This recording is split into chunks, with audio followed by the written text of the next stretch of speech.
Hello everyone, welcome back to another episode of the Craft of the Draft podcast. Another really big week of footy, and a lot of footy's coming our way actually. It feels like every single day there's something new coming up. But as usual, going to start with a question for the week. I actually forgot to say mine last week, but it wasn't that good anyway. But I'll give you one this week. So AFL Academy is our first talking point. Yep. And I was a bit close in the last quarter, and I asked the question to you. So if the Academy win, what do they sing in the team song? I said the Australian National Anthem, which would be quite funny, but what would they sing? I'd like to hear them sing something to the tune of the GWS theme song. It's a big, big sound from the south of the world. It's a sound of the mighty Aussies. Maybe that's a task for next fortnight's podcast. If the AFL Academy beat Footscray, I will write some song lyrics that incorporate the names of some of the best players on the day to the tune of a Eminem Lose Yourself or a Mr. Brightside The Killers or something like that, and we'll sing it on the podcast in 2 weeks, but on the proviso that the AFL Academy get up against Footscray. So there's the extra incentive. What's the Wilson in this? I will not embarrass myself publicly. I couldn't do it. Your question. Why have I just agreed to that? My question is, people who know me know that in talent league games or in any footy games at all, if a player takes some intercept marks early, then I'm going to count their intercept marks for the rest of the game. Based on that, if you could add one stat to the Coates Talent League app, what stat would you be adding and why? Well, I only found out a couple of weeks ago. The SANFL have clearances. Yep. That's one. Well, that or contested possessions. Yep. Those are my two. I'll definitely rate a player based off one of those two stats. Clearances, I think, is only really good for the mids, but it gives you a bit more depth with their actual performance. Because you just what sort of midfielder they are. And bit of guesswork some of the time. And then contested possessions, you just like to figure out which ones are hard at the ball and which ones might not be as much. Not that it always tells you. I'll say intercept possessions. I want the defenders to get a bit more love, and they probably don't have any stats at the moment that reflect them. Maybe rebound 50s, you could argue, for halfbacks. But let's get into the podcast because, like you said, there was plenty of good footy on the weekend. It started on Saturday at Icon Park with the AFL Academy taking on Coburg, and it was a really interesting hit out. The AFL Academy did get close, but Coburg ultimately got the chocolates in the end in that one. But it was a very offensive game, as those sort of showpiece events always are, and plenty of players were able to show what they could do. So we're going to go through all the Coates League listed players and give a ranking of their game, either superior, A, B, or C, based on their performance on the day. And we're just going to go through in number order. So we'll start with Levi Ashcroft. I'll ask you what your ranking is and your justification briefly. Worked himself into the game, but typical, gets his hands on the footy, uses it pretty well most of the day. I'd have to have him in the A category. Yep. I think didn't do enough wrong to put him in the B, but he also wasn't the standout of the day, but adapted to that physicality pretty well, I thought, so he sits in my A. Yeah, played his natural game and wasn't overawed, so I had him in my A category as well. Sam Marshall I've got as a B. I thought he worked really hard, but didn't necessarily find a lot of the footy. Yeah, the work rate was something that stood out for me as well. Probably didn't get rewarded with it as much as he should have, and I think hopefully he plays again for the Academy in their next game, but I'd have to agree. He was in a B. Yep. Ricky Mentha I've got as a B. I thought he worked hard up the ground a couple of times. Obviously had a couple of those really nice moments inside 50 as well, kicked that goal. Yeah, showcased a few speedy moments and kicked his Ricky Mentha goal of the day. I think we might have a few similar answers here. I'd have to say a B. Yeah. It's hard with his position, can't always be that productive. But B. Christian Moraes I've got as a B, possibly a little bit below those other players, but that's just because he sets such a high benchmark for himself. I thought at times he tried to burst through tackles, which at under 18s level he would have been able to do, but then the physicality of the Coburg players sort of wrapped him up, and he was caught holding the ball a couple of times or he was under pressure. But certainly when he got it on the outside, he was still able to have an impact and was prominent in terms of getting his hands on the footy. Yeah, well, he got bashed and bruised a few times.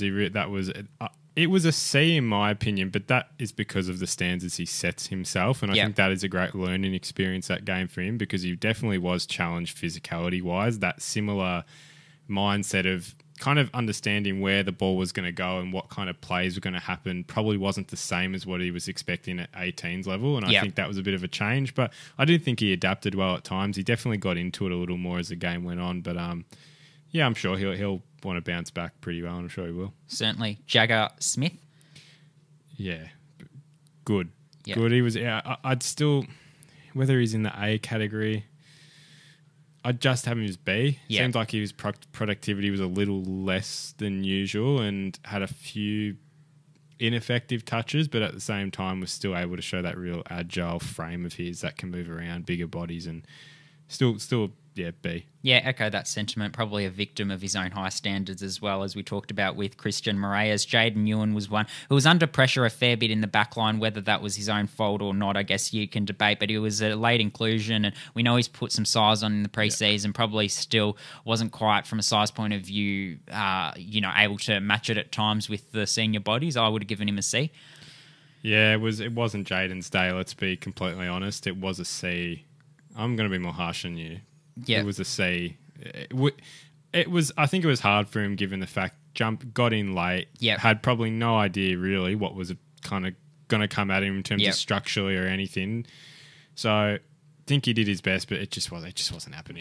The only other thing I'll add from a Jaden Ewan perspective in his defence is it was very hard when Coburg moved the ball from D50 and slingshot it out the back. They walked it in. Yeah, absolutely, and he was often caught I a don't bit even deeper. think we said Coburg won this by 27 points. So. Yep. Yeah, they got their first win under Jamie Cassidy McNamara as coach. Yeah, if you want to count that as an official win. Tom Gross, I've got as a B. I thought he tried hard. He always tries hard and showed some power at times. I'd have him between a B and a C. Probably thought he just blazed away a bit too often in the forward 50, and that was what let him down, because I thought he could have had a bit more of an impact than what he did. But to say that the shots he had were stupid, they weren't. It was just, a split second more and he probably makes a better decision in those maybe didn't have the composure that he usually does at under 18s level. Yeah, that's possibly a fair appraisal. I've got Harvey Langford as being an A. I thought he was really productive and poised as a half forward. So you talk about that from Tom Grosser. I thought Harvey Langford was outstanding in that component of his game and got some midfield minutes as well. I really liked what I saw from him. I'd have him as an A as well. Had a really nice finish on the run from 35. I think it was in the first half from memory. Just great vision, moving inside 50. Definitely. Lowers his eye as well. He's had a really terrific start to the season. I think that reflected. Yep. Noah Mraz, I've got as a C, and like we said, it was very hard. He's a raw developing key defender, and we know what he can do at under 18s level, but very difficult when he's one-on-one and, they're getting entries really quickly because they're slingshotting out the back. But a toughish day for Noah Mraz. He obviously, had the tough task down back. Yeah, I'd agree. So I won't add to that. Harry O'Farrell, pretty similar. I thought he did distribute it pretty well when he did get it, but unfortunately, it was another one that as a key defender playing against more seasoned forwards was a little bit difficult. He did have a nice moment in the first quarter, but I'll give him a C. He had a nice moment in the first. It was the first play, and then the last, I reckon one of his last plays as well. So at least he started and ended on a good note. Yeah. I think the question we asked was, who's taking Rory Lobb against Footscray? Because you're taking 200 centimetres against, I don't know what Hoff is, but he'd be at least, it's probably 193, 194. He's not only 200, Rory Lobb, either. He's 207, I think. Is he he's more than 200. I feel like that'll just be a nightmare for whoever takes him. Maybe Rory Lobb needs to kick 7 goals this week for the Dogs and get back into the AFL side. Job Shanahan, I've got him as a C. He took a couple of marks, kicked a goal, laid a tackle. I suppose I just love watching him, and I've got high expectations for him. So maybe he could sneak a B, but I really like him. So I'm going to give him a C. Look, as one of them that had a few more notes than the others on the page, I'd give him a B. And I don't have much to add, but his tackle pressure stood up. He won holding the ball free kick, I think. Which got him a goal. Yeah, not really his way of kind of finding goals. So good to see that, and clean hands. B. Josh Smiley. Oh, look, he'd be wanting to take back that moment he had in the third where he kind of lost his cool. Yeah, gave away a 50-metre penalty. Wasn't and probably let the game get away from them. It got out to 36 points, and I think they were able to then get it back to 18 or 12, but you sort of felt like if they were able to get it back to a single kick, which they went far away from doing, maybe if they didn't concede that 50-metre penalty, who knows, it was a bit of a sliding doors moment. He's the biggest an A or a B for me. I'll probably lean just towards a B. Again, victim of his own high standards, but did show his power at times.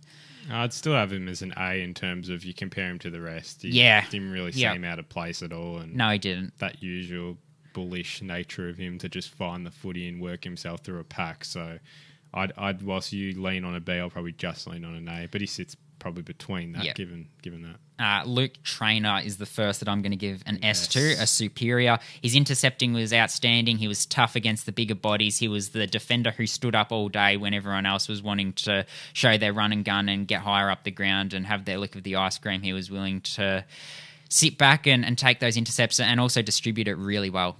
Yeah, he's an S as well. Every note I have says great defensive something. It was a spoil, mark, a kick. Just had it all pressure, so he's an S as well. Taj Houghton was an S for me. I feel like he's improved week on week as the season's gone on, and he's really becoming a really bona fide part of the Coates Talent League. He was one who came into it as the game developed. His last quarter almost dragged his team back into it. Yeah, he has. I'll still stick with... No, he's an S. He's an S. Because I said originally he was an A because didn't do anything in the first quarter, so... But... no one did anything for 4 quarters in terms of a 4-quarter performance. So I think if you did 3 out of 4 quarters top notch, you're in the ST here, and he does fall into that.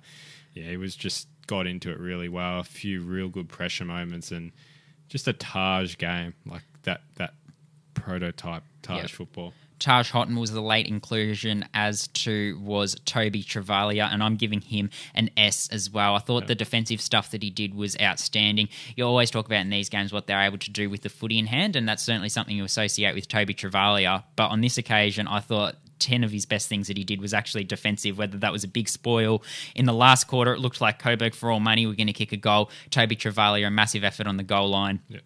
So many of those moments, I was really impressed with what he was willing to do, what he was able to do. His closing speed was really good as well. And really competitive, really courageous aerially as well. I mean, his body work was really good as well. He's very unassuming for his size. You don't expect him to be as physical as he is. And he really does bring that physicality, wins his footy and moves it out really nicely. A few cross vision kicking where he just kind of moves it on a different angle. And I like that element about him. So an S. Ollie Dean, I'm giving a C, but it's always a tough task coming up against a seasoned VFL ruck, and you're still a raw, developing young 17, 18-year-old. But it would have been a great learning experience for the Tasmanian.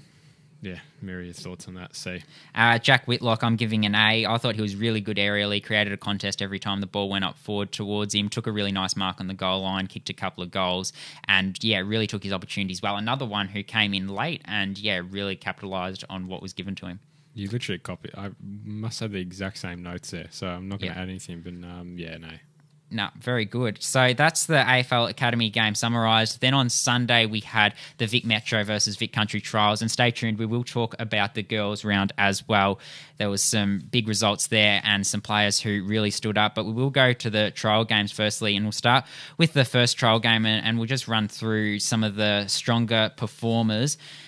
Vic Country versus Vic Metro, obviously this will go some way to determining the final squad, and is a great showpiece event for players to show their weapons. I'll start with River Stevens, father-son prospect. He's out of the Geelong Falcons, kicked a couple of goals, and I thought he was quite crafty. Pushed further up the ground as well, showed that other element of his game that he's been able to show for the Falcons early in the season. So pretty productive. I don't know if we say whether we think they'll make it or not. It's hard to say, but you'd say he's definitely put his best foot forward in that performance. Ollie Hannaford was poised. Yeah, didn't really get a whole heap of it, which was a shame. But it's his off-ball things I think he does so well that you don't need to actually have him with the ball, and it's a benefit when he does touch it. It's just his pressure is very, very good. You notice the way he tackles is with such intent, doesn't give away free kicks, a really, really poised player around the ground and disciplined as well. So, liked what he did without the ball. Absolutely. One who I really liked, particularly in the first half of his game, was Noah Tullio, and particularly I've watched him now 2 weeks in a row. That cleanliness, that ability to pick up a ground ball at full speed is something which really takes my eye. He's a quick decision maker as well, which is a big part of the way he plays. He's very small, so he does have to have that ability at ground level. I thought he showed that. Yeah, his composure was really good as well. His inside 50 vision was hitting forwards, lace out, but he's quick. He's silky, he's evasive, and that's something that probably will get you picked in a team like this. That Yep. extra element that not many players do have, that ability to see the ground at such a kind of low height when you're moving around the ground. So he was happy with his game. Yeah, I'm going to go out on a limb and say this is the best game I've seen Ollie Warburton play. And I've seen him play some really good games, and perhaps I haven't seen Murray as much as some of the other Vic Country teams in the last 12 months. But I thought, he's a ball magnet. He's always a ball magnet. He's always clean. But I thought his work ethic was really good, and what he did really well was he brought his teammates into it and had that breakaway speed as well. So I thought it was a complete midfielder's performance from him. Yeah, he's one that I'll never have a note on because of how efficient he is. He just does what he's meant to do each week, and he's clean. He's very productive and gets the ball moving. He executes his role so well that there's anything he does is never like extraordinary. It's just so well drilled in his system. So yeah, it was. I'll take your word that it was the best game you've seen from him for sure. I'll run through a few and then I'll get your thoughts on whoever you want to sort of jump in on. But Max Donoghue, I thought, ran his wing lanes pretty well. Wasn't always utilised as much as he could have been. Jack O was reasonably quiet, but it was good to see him get some midfield minutes and show his stoppage craft at times. Willem Dersma was always classy and reads it well, and Noah Hibbins-Hargreaves was brave as a half forward, went back and kicked a nice goal from 50.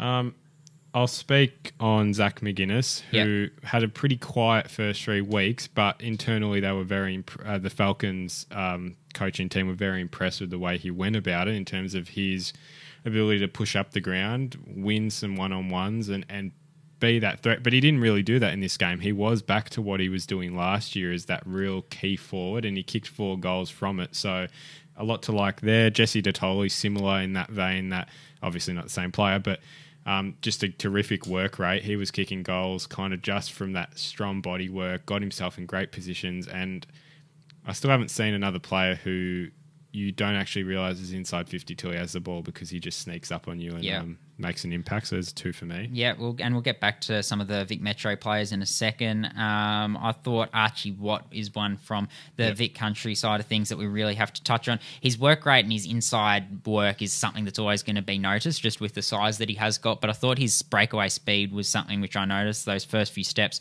was really impressive from him, and he got more of the ball than he's got in the first 3 or 4 weeks for the Bendigo Pioneers. So that was really good to see. Yeah, for sure. Loved the way he went about it. And who should I talk about next? Do you want to talk about Cohen Paul? Yeah, we'll talk about Cohen Paul. His game. I did like his game. I was glad he got some inside midfield minutes. He also played on the wing and does have that power. You do see that size. He's able to use that strength well. Just probably has to finish his work off a little bit better, but I still thought he showed enough there. Ben Rongdit was silky and pretty good overhead, and then I guess a couple of others worth touching on. Floyd Burmeister found space inside 50, and then a couple of bottom ages, or probably one in particular, and Job Scape, and I thought I really enjoyed his defensive efforts. But that's probably all from me on the Vic Country end of things. We're going to more Metro? We'll go to the Metro players in this game now. We'll start with Tyson Gresham. I thought he was really elusive on the wing, and I really liked his game. Obviously pretty small, so got some development left in him. Yeah, he's quick. Yeah. He's quick, and he was playing last year in the last couple of weeks for Northern as a 16-year-old, but used it really well when he had it, I thought. So a lot to like. He's got a lot of upside. Josh Dolan, you've always been high on, and I've been high on since pre-season as well, but his decision-making and his ability to assess his options and make it a decision in a split second was on show. I thought his forward craft and ability to draw teammates to where he wanted them to be inside 50 was a real feature of his game. I reckon his kilometres would be right up there with, top 3 or 5 in the game, or even at Sandy as well. His work rate is what stands out to me, because he probably didn't even have that much of the ball, especially in that first half. I thought he came into it as the game went on, but his ability to keep running, that goal kick, that inside 50 vision is just elite for him as well when he pushes up. Oh, absolutely. Lucas McInerney, we've talked a lot about, so we won't spend too much time on him, but I thought he showed his elite IQ again and held his width really well on the wing. Another one who I thought did some nice things was Luke Kennedy from the Sandy Dragons, had a bit of it and showed his ability on the outside. Another one from the Sandy Dragons, Bailey McKenzie, who I know you've been quite big on, but I really liked his second half especially. I thought he got into it so well. His offensive run in, and his offensive capability to find the right spots inside forward 50 really stood out to me. Presented really well at times as well. Not sure how many goals he kicked in the end, but he would have at least got on the end of 2, maybe 3. So yeah, here's another Dragon. And now some of the players who were probably the better ones in this game. We'll start with Luca Grego, and he's had a good, solid first couple of weeks for Western, but he took it to a whole new level. And I said this is the best I've seen Ollie Warburton play. It's also the best I've seen Luca Grego play, and I say that without any form of hesitation. It wasn't just the toughness and bravery you come to associate with him. I thought it was the poise, his ability to win some clearances and then have some direction on his kicks. He ran some really good lanes. That footy IQ, that ability to understand where to get to the next contest and where he could best be utilised was something that I don't think I've seen from him before. So a great start to his Vic Metro 2024 season.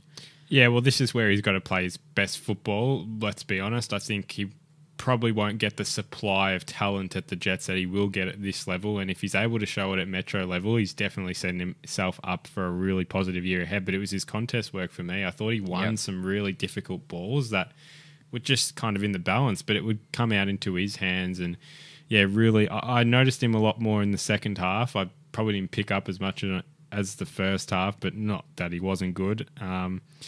But really clean. Yeah, well, it was a top tier Grego performance. Absolutely. Zach Johnson, another one who always racks up a stack of the footy, but he also won some clearances. I thought his ability to find space, draw teammates into space, and his precise kick was something as well, which is really good. And he's got that speed. Yeah, he's very tough. Just the way he extracts the ball sometimes. There was one contest I remember, I don't know what quarter it was, where it was he just ripped it out. I don't know if you remember that. Yeah, he just rips it out and then it ended up in a shot on goal. Yeah, like raw strength like that. Gabriel Stumpf is one I think we should have a quick chat about. Northern boy, got a bit of size to him as a key forward. Well, he was playing pretty key forward role, but he was lively all day inside 50, just kept moving, got his hands on it, moved up a bit high, but it was pretty positive. Understands his leading lanes well inside 50 and had that really good practice match, I think, against Oakley where he put himself on the map to some degree, and he's been a little bit of a watch ever since, and this is his best performance since then. So it was good to see him do some nice things, took some marks and kicked multiple goals, I think. I'm sure he would have kicked at least 2, certainly had multiple shots. One who definitely kicked multiple goals. Yep. Keaton Martify Forbes, he kicked 4 goals, was a real presence up there. So he's only 189 centimetres. He plays a lot taller than that, but he's got that laser boot. And I thought what was really pleasing was he also had some nice ground level moments. Yeah, sorry, just adjusting the mic. He capitalised. That's all he needs to do, especially, he's a couple centimetres short to not be that key forward, but he still does it. He still is effective at his height. That kick he's got, which I reckon there'll be a time this year he's going to kick like a 60-metre thin that'll get on the socials. That's got to happen with him. But it was just an opportunistic performance where 4 goals, a few were just out of right spot, right time, but he does know how to get his hands on it in the right spots. So I wonder with him if he makes it. Do you think he makes it?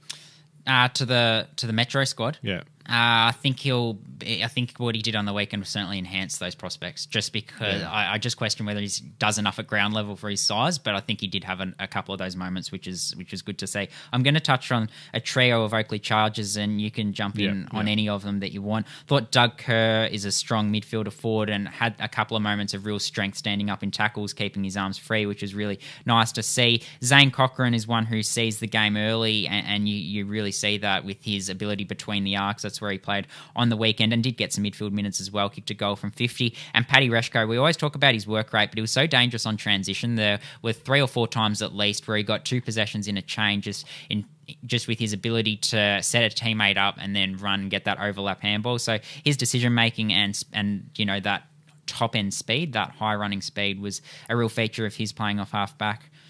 I'll add, you've summed that well, but it was, Cochran and Reshko, the two. I think their offensive flair really stood out to me, especially Cochran. I don't feel like we've seen as a lot of it this year, but it was good to see him really kind of come out of his shell there, took the game on, had some good defensive moments as well, just knew how to hold back and wait up defensively, but also knew when to take it on. So, was there anyone else from this game that you want to touch on that we haven't yet done?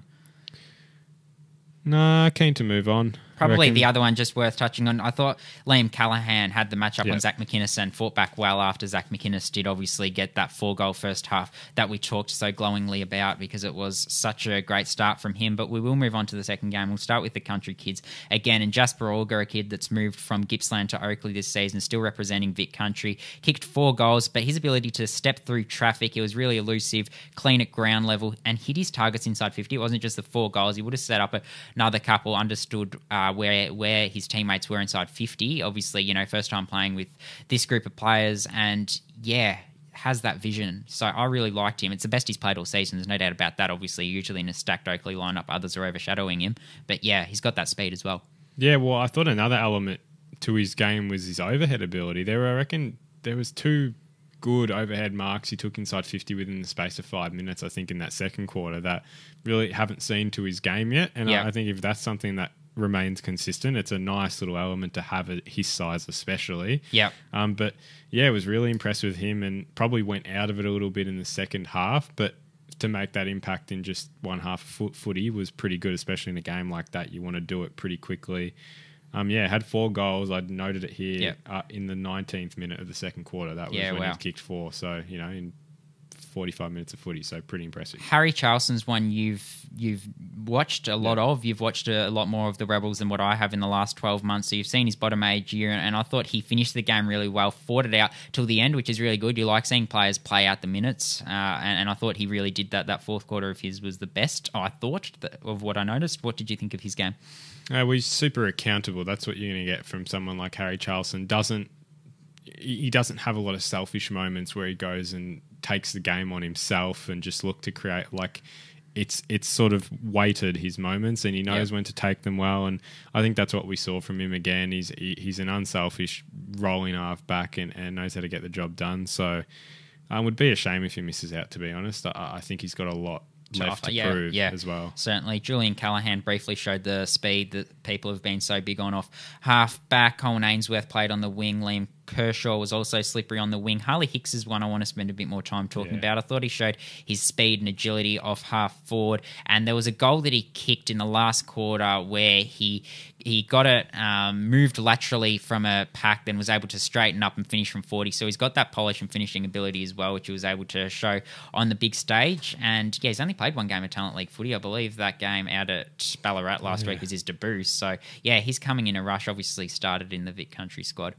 Yeah, super speedy.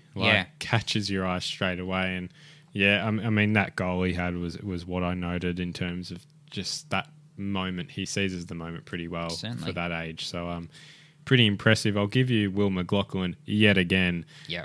Kicks 3 goals. But when I say kicks 3 goals, he just kicks 3 goals. You'd say that to anyone, they'd be like, what do you mean? Well, he just kicked 3 goals. And you'd agree. He just kicked 3 goals. What else did he do? He kicked 3 goals, but it's just the way he does it. He just finds a way to get front position. He gets his hands on the foot. He had 2 goals in the 15th minute mark of the first quarter, and he finds a way to kick goals. And that is everything he needs. You know what? And especially at a time where he's being looked at for a mid-season draft spot.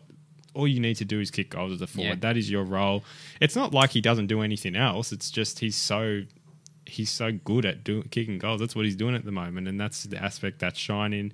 Plays really deep as well. And there was we know how good he is overhead. We've talked about his leap, but there was one time in particular he got an opponent's shoulders. Might have given away a free kick for an unrealistic attempt, but certainly does try his best to produce the highlight reel worthy moments. Joe Berry at ground level was one who probably didn't have the scoreboard impact he has in previous weeks. He definitely kicked at least one, might have kicked a couple, but he was really he kicked 2. Yeah, so he's clean at ground level, and that was a big component. I thought he was good front and centre. What do you think of Zayden Lockwood's game? Because I think we've seen a good bit of him in these first 3 weeks. He's locked down some pretty good key forwards, strong hands again, had a really good smother earlier in the game that stopped a shot at goal. Things like that, some defensive defensive efforts. What did you make of his game? He's gritty, he's resilient. I really like that about him. And yeah, he makes good decisions by way of knowing when to spoil and when to take the intercept mark. He took some intercept marks, but was also willing to come off his man and was also willing to lock down when he needed to. So I think his decision making when the ball's coming in and he might be 1-on-1 or even 2-on-1, he certainly knows how to assess the situation in D50. And I thought that was on show, particularly in the first half. So, yeah, I did like his game. I thought Max Stobie's kicking efficiency was really good. He linked up well in the forward half. Eden Ibbotson got some midfield minutes. Will Brent spent some time on Isaac Kako in the first half and also on the wing. Mitch Lloyd played at fullback. Jordan Doherty followed up well in the ruck, showed his quick hands and was good aerially, finished with the goal. That's all the country players I have, to be honest. So if I think the other one just worth touching on is the ability of James Barrett to stand tall. He kicked a couple of goals, probably didn't have a heap of touches, but wouldn't have lost a contest all day. So he would be the only other one worth touching on from the perspective of country. We'll move to Metro now, starting with Massimo Razzo, who is probably, if he's going to get a look at the next level, it's going to be as a small forward. Let's not sugarcoat it. He's 170 centimetres and, you know, that is always going to be a prohibitive factor or a talking point when it comes to him, but got some midfield minutes, got some minutes on the wing, and we always talk about his cleanliness, but I thought his kicking was really good and he got through traffic really well. Yeah, I wouldn't have a lot to add nor disagree to what you've said there. I think it's a matter of him just showing he's productive and that there is a role for him on the footy field. So interested to see if he does make this final squad. It's whether the role is needed for him, but I'm glad that he was still productive in this trial. He's at least put his hand up pretty well. I'll let you talk about how good Isaac Kako's goal kicking and tackle pressure was. Yeah, we only played the first half and he kicked 3 goals. 4 goals. Hold on. I don't know why I didn't put the time of the first quarter. He kicked 2 goals by the 5th minute of the first quarter, but I don't know why I didn't put the third goal down. But 4 goals. He finished with 4. Did he finish with 4? Finished with 4. Oh yeah, nice snap for 4. I don't know why I didn't put the time down. Yeah, just pressure forward and got high. Yeah, he was able to get high as well, and I'm glad he's kind of nailed down that forward role, that it's there. When he gets put there, he'll do it to perfection. And it's really just still establishing this higher up role, and he got to do it and he was productive. And 4 goals and 50 minutes of footy, and it was obviously in less than that for him. So absolutely can't complain. He was probably if he plays the full game, he's ending with 6 or 7 at least. Jack Ryan was potent on transition and played that high half forward role really well. He's really efficient and created space not only for himself but for his teammates. Yeah, and good follow-up efforts, I thought, as well. There was just some moments where he just, he might not get his hands on the footy, but he'll follow up a turnover or chase down, just little things like that. Really loved with his game. Tom Burton, I thought, was really good. He provided a lot of overlap and Run obviously went off with a groin injury late in the second, early in the third quarter. But yeah, it was a good game from him. Charlie Rosines finished with the 5 goals, all coming in the second half after starting on the wing. So he's one who works really hard and will play some school footy now, but new to the Sandy Dragon system, or first year in the system, and he's one that's coming quite quickly. Yeah, well, 3 games and getting a trial and doing that is doesn't hurt at all. And we know the Dragons will probably get a few extra make this squad given the depth they have, and we know they just got a bit more. That sounds bad, but they are a bit more talented than the rest of the comp, and we've seen that they have that natural talent around that area. So yeah, interested. It was a pretty big performance. When you have a performance like that, you can't. It's hard to be overlooked, but you obviously have to take into account everything they've done so far. Absolutely. What do you think of the quarter duo, Damon Hollow, whose kicking efficiency was very good, and Nash King, who was very good in the clinches? Yeah, they work well together, and I love to see them back at quarter level. They kind of just do what the other doesn't in terms of King's got that real super contested, bullish nature to him, and he's really productive in that sense where we'll win it out of the contest, provide that outlet, and off you go. And I thought that he did that all day again, sort of hand in hand with Cody Anderson, who we'll touch on later as well. And then Damon Hollow, what King doesn't do, he provides that burst out of the stoppage, that real quick entry inside 50, and had some really good lower in the eyes moments, found some good entries. So yeah, liked the way both of them went about it. Cody Anderson's been dubbed last week the Beast from the East by the Young Stars podcast, I think I want to call it. I'll give them a shout out because that's a very good nickname and one that I hope sticks with him for the next decade because that's exactly what he is, from the eastern suburbs from Hillsville. But yeah, Hills Terrier-like, just built on what he's shown in the first month, tackle, speed, hunt, strength. One I want to bring up is Xavier Kadachi from the Western Jets, who admittedly probably should have noticed him more in these first 3 weeks, how impactful he has been. But I really did notice him on the weekend, the way he moves around the contest. He seems to be everywhere the ball is, which is obviously a midfielder's role, but in the sense that you felt his presence every time the ball was there, and he was always that really lively option. He was just really clean with his hands and his kicking, just runs to really good spots. But yeah, just a neat player that I think should be rewarded, to be honest. I think the first 3 weeks he's put up, plus this trial game, I think it'd be harsh to overlook him the way he's gone about it. He really just ticks all boxes in terms of what he needs to do to be productive as that, key mid. The only question I'd have is how do you find a spot for him in the midfield? Has he shown enough versatility to be played off half-back, half-forward or anywhere else? But a great story was speaking to the Western Jets coach, Trent Dennis-Lane, about him last week, and he was just absolutely wrapped with the work ethic that he's shown, been really inspiring for the other Jets boys, taken a minute off his time trial, added a lot of strength, and has really put his head down in pre-season from being a fringe sort of half-forward to being someone who has the fitness to play on the ball, really improved his conditioning. So he's one who was arguably the best outside of Grego of the Jets boys, but certainly I think the Western Jets overall had a really good account of themselves when you think about Luca Grego, who was arguably best on ground in his game, Xavier Kadachi, who was so good when he was moved into the midfield, Tom Burton showed some signs, Massimo Razzo was very, very good, and Keaton Martify-Forbes kicked 4 goals.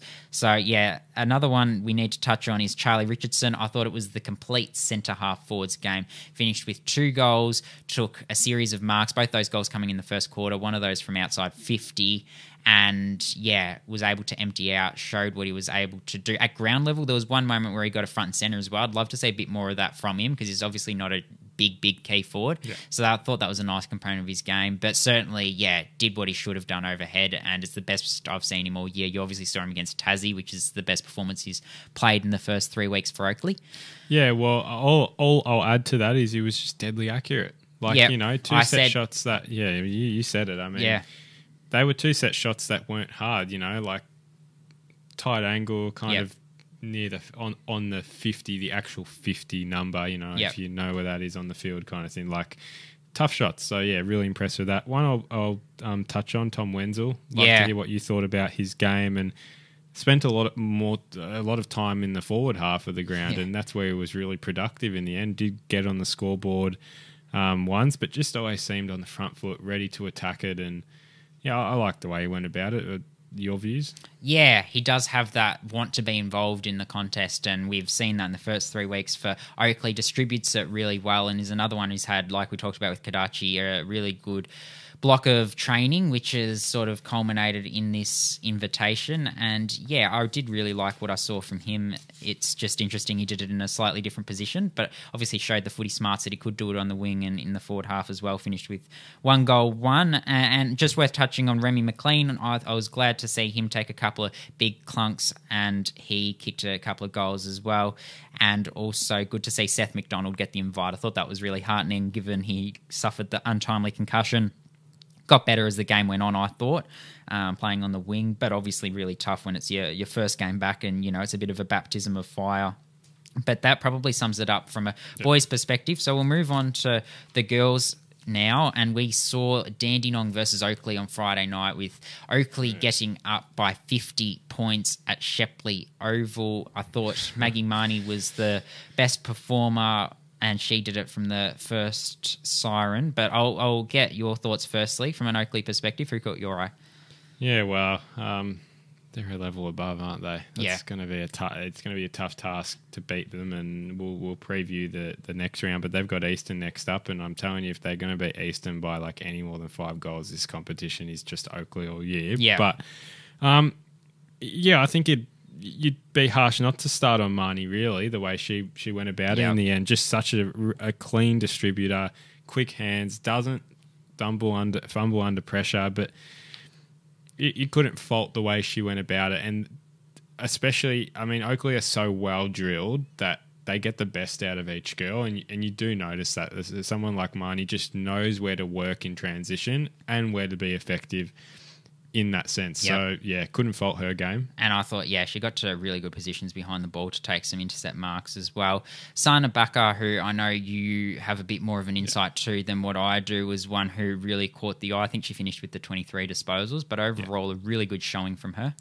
Well, I'll give a bit of background on her. So, Sana Baka, so Sanne, Sana, that's a pronunciation with her. So she's 19 years old. So saw her last week. Well, saw her stats last week, and I was like, geez, pretty good. Must be a bottom major. She's 19, so it's actually that was her first game last week, and it was her second this week. She had 21 touches last week, but she came through local footy midway through last year and was on the Chargers list, but was just training during the season for them. She's only ever played, including these 2 games now, 12 games in her whole footy career. So 12 games, nothing at all. She's a middle distance national runner. That's her background. And real willingness to compete. She can play as an inside mid. She's a natural tackler and really good ball mover. So, got to say, if she's a middle distance runner and she's a natural tackler, like that's a pretty good combination to have, because you think about runners being your outside players, your wingers, your hard workers, but she's willing to get it done in close as well. So great story there. Yeah. And again, 23 touches on the weekend, 9 tackles reflects that tackle pressure in general, 5 inside 50s, 2 rebound 50s. So, great story to start the year, and be interested to keep an eye on her as the year goes on. But I'll pass back to you. Yeah, a couple of other Oakley charges just to touch on before we move to the Stingrays. I thought Sarah Pousty's tackle pressure is something we always talk about with her, but she showed it again on the weekend. And Amelie Gladman, when the game was up for grabs in the first quarter, she was the one that really won it for Oakley. Had 3 scoring shots, had a really nifty start inside 50, got to really good positions. And if she wasn't taking marks, she was certainly getting to the fall of the footy. I'll finish with 3 more. Emma McDonald did Emma McDonald things really. Just strong inside 50 and got her hands on it. Also held her width well, I thought. When the ball went to ground, she doesn't just go in for it. She held her width well and was able to get a few touches out of just waiting for that moment. And I thought that was really good. Sienna Tallaridi, we know what she's going to provide and did well last week in the AFLW Academy, but really good composure through traffic. Yep. And that vision to open the ground up is terrific. And then Chloe Brewer, really good kicking. Charlotte Brewer, sorry, my bad. And great breaking speed, I thought, off halfback as well. So that's my wrap for Oakley and Dandenong. And just to touch on a couple of Dandenong girls, Kayla Dalgleish and Gemma Reynolds had moments, but they'll get better as the season goes on. They'll certainly have better games. I thought one that I really liked was Jamea Brezen. She was a winger last year, got put in some centre stoppages, and I thought she really held her own, showed her breakaway speed in that position. Mizuki Brothwell showed her drive out of defence, a really cool story. She's one who has Japanese heritage, played in the multicultural game last year. Pretty similar story to Sana Baka in some ways in her newness to the game. Last year was her first year playing footy from a netball background at representative level, and she played in a Balnarring team that made it to the grand final. And she's got a twin sister as well, Nalu Brothwell, who also played and showed some nice things as well. And Matilda Argus was one whose late defensive efforts I thought was really good and emblematic of what Dandenong want to stand for in terms of playing out the 4 quarters. We'll move now to the Northern Knights against the Eastern Rangers, and Stacia Stevenson, who's one that they sort of put on the map last week, despite not having as good a game as some of the others. She was certainly there or thereabouts and did produce this week, playing that high half forward role. She got plenty of the footy, didn't get caught in between, and laid 8 tackles. Taylor McMillan, we know what she can do in terms of her power in the midfield, but she also laid the 6 tackles, so a good 2-way performance from her. And Evie Parker continued her strong first fortnight of the season. I'll throw to you to talk about Bendigo and Calder. A big upset in this one with Bendigo getting the job done. Hey, big upset for you, maybe. Yeah, I tipped this. I'm so glad I tipped it. Yeah, I bet it was an upset in terms of the country teams really struggle to beat Metro teams. So this is a really big win, I think, for country football as well. That they can stack it now. Like they begin to really stack it against the Metro team. So it's really good to see. I mean, I'll start from a quarter perspective quickly. And Chloe Baker-West, 37 touches. If Ash Centra didn't, have 100 touches, and Chloe Baker-West would be at the top of this list again. 9 inside 50s and 3 rebound 50s from that. So so productive. And Jade McClay, who absolutely loved from the first moment she stepped on the field last year in a 16-year-old year. 1 goal, 29 touches, can't complain there. But from the Bendigo perspective, a few girls who really stood out in the first week, Lucia Painter, who we've kind of she's always been on that radar. She's one of the top players in the country region, and that's not even mentioning the country. She was in that AFLW Academy game, but made a really big statement with her marking, and that's something she's been working on in the off season. She's so strong in and around the contest, and they've got a little more depth now, Bendigo. They're able to provide her with some good outlets. She's not sort of relying to go in herself and win that ball herself. She's got really good depth now to surround her, and it's great to see. Sienna Hobbs, really good leadership up forward, great forward target throughout the day, and was taking some good marks, and that was really similar to Lexi Gregor, who the two had very similar games, really just a strong marking ability, providing a real presence on the field, and she's got that height, Lexi Gregor, so really intrigued to see how the rest of her season goes, but she's really well-rounded, great work rate as well. And let me get the first name just so I don't say a wrong first name again. Got the last name, but I don't want to mess up another. Bear with me. Jada Lockwood. There we go. Yep. Jada Lockwood's the last one I want to talk about. Played a win forward rotation, but was super quick. Really fit and fast. She's a bottom major for the Bendigo Pioneers. So exciting times up there, because we know they struggled last year. So really exciting to see that started their win off well, and we were quietly going through their fixture last week and we're like, well, they could get off to a really good start. They do have a gentle start to the season, certainly. Gippy got their season off to a winning start as well over Murray. They won at 87-0, I believe. Murray had some players out with the GWS Academy trials last weekend, so that sort of weakened them, but still a disappointing showing from Murray. But Gippy, clearly the story of this game is Ash Sentra, whose stats line is ridiculous. 47 disposals, 26 contested possessions, 7 clearances, 5 contested marks, 4 goals. It was game-breaking. She was the clear standout. Every time she got the ball in her hands, she was efficient. She looked for a target. She hit her targets. They weren't hack kicks.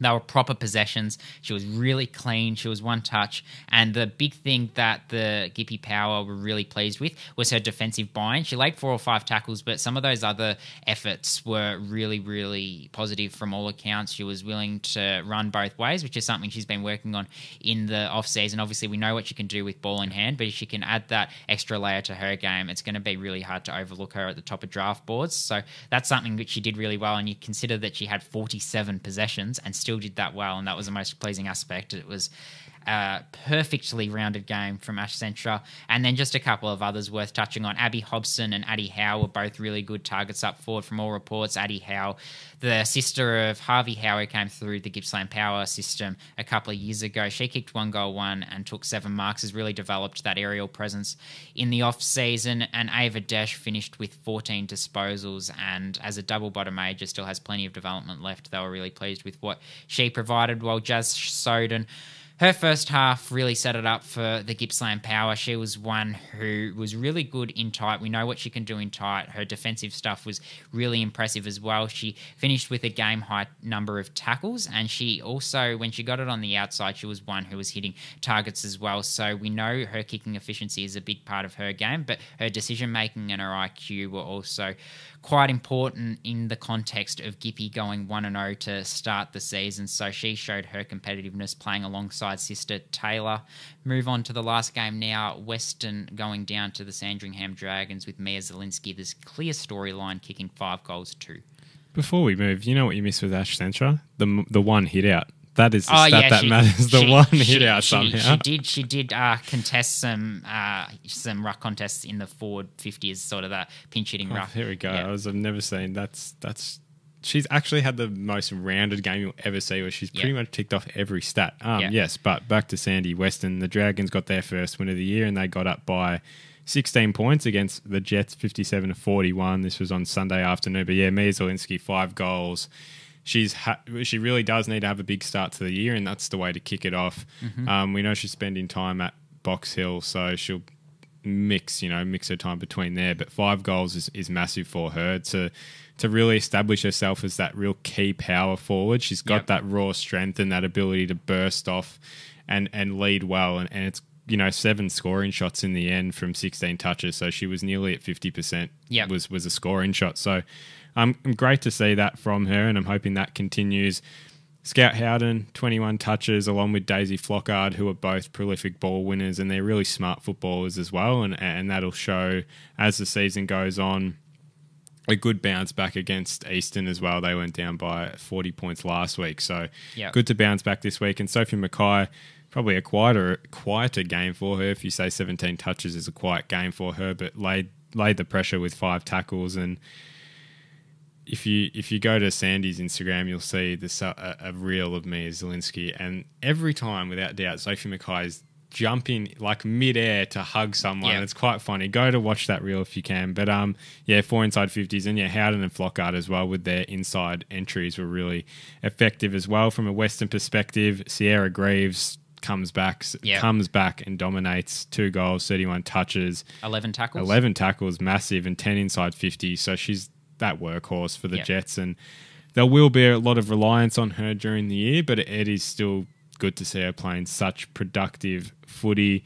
Lulu Field as well, 14 touches, where it was up the top end for the Jets in that one. So I'll quickly give a ladder, and we'll go into our tips for the girls, and there's just a touch of boys, but the Chargers and Rangers lead proceedings, and it feels like we're back to where we left off. Gippy, Falcons, Bendigo, Northern, Sandy, all with a win. Tassie, Western, Calder, Rebels, Dandenong and Murray, all looking for their first win, but not a lot of games being played. So we'll go to tips for the girls, and we start on Saturday, Gippsland and Sydney at Shepley Oval. Hard to predict because we don't know what Sydney's academy is like, but I'll always give the Talent League team the benefit of the doubt. I'll go Gippy. And I'll go Sydney. They're generally pretty good. I think they're going to be pretty good this year. Calder and Sandy at Highgate. Calder still looking for their first win of the year. I think Sandy probably just edged this one in the end. Yeah, agree. Dandenong and Geelong. This one does have a location out. Didn't when we looked last time, so that's Seaford.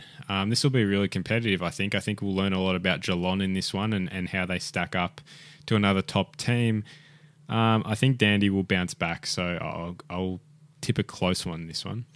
Kiara Woods / Hayley Peck against Talia Black and Zoe Basenko in the ruck is a matchup to watch. Yeah. I reckon the Dandenong Stingrays get up. Northern and GWV at Preston City Oval. Yeah, Northern should be 2-0 if you look at the way they've been. Well, sorry. Yes, 2-0, as they won their first game, but they were up 33-8 against Easton, who we know we both predicted to go pretty deep, so they should get this done. Yep, agree. GWS and Tassie, this one's in New South Wales. Again, hard, but Tassie. Yep, agree. Oakley and Easton on the Sunday, the match of the round in terms of ground. Give a best on ground as well for this one. Oh, best on ground. You didn't know. This is out of nowhere. You can't look past Maggie Marnie in the form she's been. I reckon she'll produce again. Look, this game will tell us a lot about how far away Oakley are from the rest of the competition. Yeah. That's the honesty there. So I think they'll do it. By how much, I'm intrigued to see. Oakley and Sarah Pousty, Georgie Brisbane to go well for the Eastern Rangers. And then to finish the round off, Bendigo and Western Jets. Bendigo have the chance to beat 2 Metro teams, and that could be the first time, like in their girls, being a girls team. Like that's a big achievement if they can get it done. And I think they will. So Bendigo to go 2-0. Yeah, and their boys program going well as well. So they could be 5-0 to start the season cumulatively. Yeah, I'll back the Pyros as well. To the boys now, Gippsland. 3 games, yeah. Gippsland playing Sydney. I'm going to back Gippsland in this one. Gippsland as well. Similar GWS and Tassie. Yep, going off nothing. We did this last year. Western Jets and NT. It's the closest to get the margin. Because unless NT do come out and with a different team. Yeah, you go first. Jets by 108. Jets by 109.